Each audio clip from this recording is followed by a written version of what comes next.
Dans cette activité de marketing de réseau, quand tu vas t'habituer à rencontrer du monde, à leur présenter ton idée, ton projet, ton concept d'affaires, forcément c'est légitime. Ils vont parfois se poser des questions, des fois des interrogations et même des doutes. Donc c'est normal. Et moi j'appelle ça les objections. Donc tu en as quelques-unes qui sont quand même principales. La première que je voulais qu'on voit ensemble, c'est la personne va te dire: Julien, ça me plaît, ça m'intéresse, parfois même j'ai envie de le faire, mais je n'ai pas le temps. Et toi, tu es là, tu sais pas forcément quoi répondre, et moi j'ai envie de te donner les clés pour que tu saches donner les bons éléments à la personne qui est en face de toi, pour forcément que ça lui ouvre des portes dans son esprit et qu'elle se dise: t'as raison, ce que tu me dis c'est vrai, on y va. Donc, qu'est-ce qu'on peut répondre quand on te dit j'ai pas le temps? Là, ce que tu peux dire, c'est que tu as ton activité principale de salarié, de chef d'entreprise, de vie de famille, ou tu as ta scolarité. Ça, tu vas le garder. Tu vas vraiment faire ça en plan B dans un premier temps. Donc, c'est pas un double emploi. Moi, j'appelle ça le temps cumulé. Justement, tu vas le faire quand tu es au travail, quand tu es au sport, quand tu es en famille, etc., etc. Donc ça s'acclimate. Je vais juste apprendre à avoir des automatismes. Poser les bonnes questions, parler aux bonnes personnes au bon moment. C'est ça la clé en fait, pour que tu prennes un maximum de plaisir. Prends ça comme un jeu, vois ça comme une expérience sociale et pas un temps passé supplémentaire qui en plus va t'embêter. C'est pas du tout ça, justement, c'est tout l'inverse. Donc au niveau du temps, moi je pars du principe qu'une journée fait 24 heures et qu'on dispose tous du même temps sur cette planète. Si on la divise en 3, 8 heures tu dors, 8 heures tu travailles et 8 heures de temps c'est un temps libre. Qu'est-ce que tu fais pendant ces 8 heures? Et là, on se rend compte qu'en fait, les gens, ils sont des fois devant la télé, tout le temps agglutinés leur téléphone. Et finalement, ils ont du temps, mais ils s'en rendent même plus compte. Donc, ça va être 10 minutes par-ci, 10 minutes par-là, 1 heure par-ci.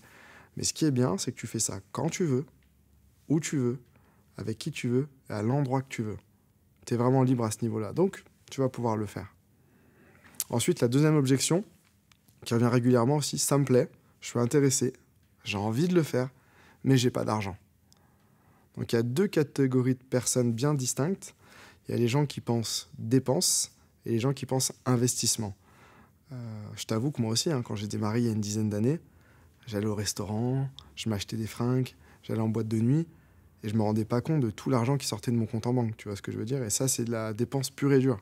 Et aujourd'hui, ce que j'essaye de faire comprendre aux gens, c'est de leur dire: là, c'est un investissement sur toi-même. Donc finalement, la question que tu peux leur poser: quelle est ta valeur? Quand tu achètes une télé, que tu vas au restaurant, au cinéma ou même en boîte de nuit, ça ne va pas t'apporter quelque chose sur le titre personnel, professionnel et même financier.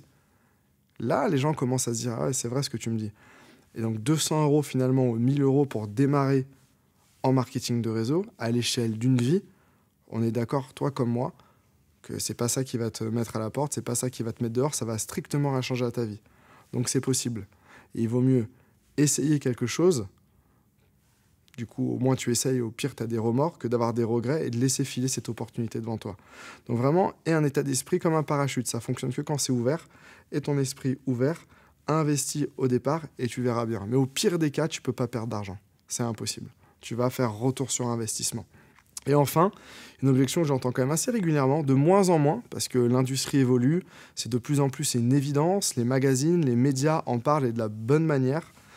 Ça se démocratise donc. Ok Julien, ça me plaît, mais j'ai entendu dire que, ou je connais quelqu'un qui a fait ça, et finalement, il m'a dit que c'était une arnaque, ou c'est un système pyramidal illégal.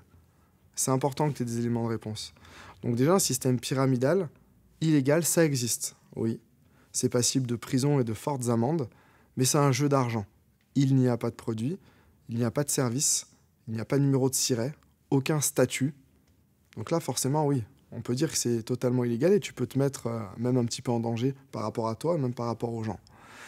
Une compagnie de marketing de réseau, quelles sont les différences? Tu as des produits, tu as des services, tu as un statut, tu déclares tes revenus aux impôts, tu cotises à la sécurité sociale, tu cotises à la retraite, le pôle emploi est au courant, l'État nous donne un statut, donc c'est l'État. Donc à un moment donné, c'est qu'on est dans un cadre sérieux et totalement légal.